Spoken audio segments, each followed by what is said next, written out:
সমগ্ৰ অসমত যাতে বিয়পি পৰিব পাৰে তেনে যদি এটা ব্যৱস্থা কৰিব পৰা হয় মই ভাবোঁ যে এইটো এটা বৰ উত্তম কাম হ'ব। আৰু এই ক্ষেত্ৰত আমাক যদি কিছু পৰিমাণে এনেকুৱা ধৰণৰ কপি দিয়ে আমি তেতিয়াহ'লে আমি অসমৰ বিভিন্ন বিশ্ববিদ্যালয় বা কলেজৰ যিমানবিলাক পুথিভঁৰাল আছে এই পুথিভঁৰালসমূহতে আমি পঠিওৱাৰ ব্যৱস্থা কৰিম।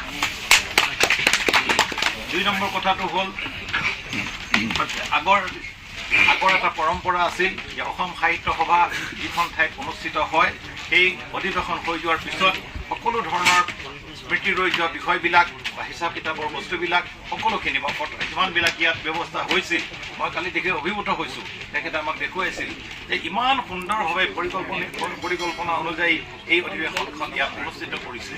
ভাগে ভাগে বিভিন্ন ধৰণৰ কথাবিলাকৰ কাৰণে বেলেগ বেলেগ ইয়াত ৰভা সাজিছে, বিধে বিধে প্ৰদৰ্শনী হৈছে, সকলো চাৰিওফালৰ পৰা ইমান মনোৰঞ্জক হৈছে, ইমান অৰ্থব্যঞ্জক হৈছে। এই কথাখিনিৰ বিষয়বস্তুখিনি যদি এখন বাৰ্ষিকী হিচাপত যিখন আগতে প্ৰকাশ পাইছিল কিন্তু কিছু বছৰ হয়তো দেখা নাই, এই যদি এখন লখিমপুৰ বাৰ্ষিকী অসম সাহিত্য সভাৰ এনেকুৱা এখন যদি গ্ৰন্থ ছপা হৈ উলিয়ায় তেনেহ'লে মই ভাবোঁ সেইখনেও কিন্তু ভৱিষ্যতৰ প্ৰজন্মৰ কাৰণে এটা সুন্দৰ সমলৰূপে খবৰ আপোনালোকে ব্যক্তিগতভাৱে আপোনালোকে ফেচবুকত এৰিছিল।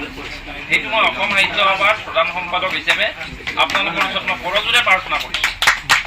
এইটো মোৰ আপোনালোকৰ ওচৰত এটা প্ৰাৰ্থনা যে নাৰায়ণপুৰ অধিৱেশনখনৰ 5টা ভাল খবৰ আপোনালোকে 5 দিন ইয়াতে অতিবাহিত কৰিলে। বেয়া খবৰবিলাক পাহৰি যাওক। 5টা ভাল খবৰ ফেচবুকত আপোনালোকে নিজৰ নিজৰ ধাৰণাৰে নিজৰ নিজৰ একাউণ্টৰ পৰা এৰি দিয়ক। আৰু সেইটো হ'ব আমাৰ যাত্ৰাৰ প্ৰাথমিক ভেটি, আমাৰ যাত্ৰাৰ আমাৰ উদ্দেশ্যৰ প্ৰাথমিক।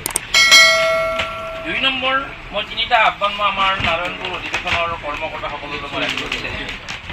1 নম্বৰ হ'ল নাৰায়ণপুৰ অধিৱেশনৰ সকলোবোৰ পোনখেৰীয়া সুবাস সামৰি বৰনাৰায়ণপুৰ অধিৱেশনৰ ৰেঙনি বুলি এখন গ্ৰন্থ প্ৰস্তুতিৰ কাৰ্য ৰূপায়ণ কৰে। যিহেতু যথেষ্ট সংখ্যক বিজ্ঞ লোক আছে, মই ইমান নাৰায়ণপুৰ বৰনাৰায়ণপুৰ সাহিত্য সংস্কৃতি ইমান বেছি আগবঢ়া বুলি মই ভাবিব পৰা নাছিলোঁ।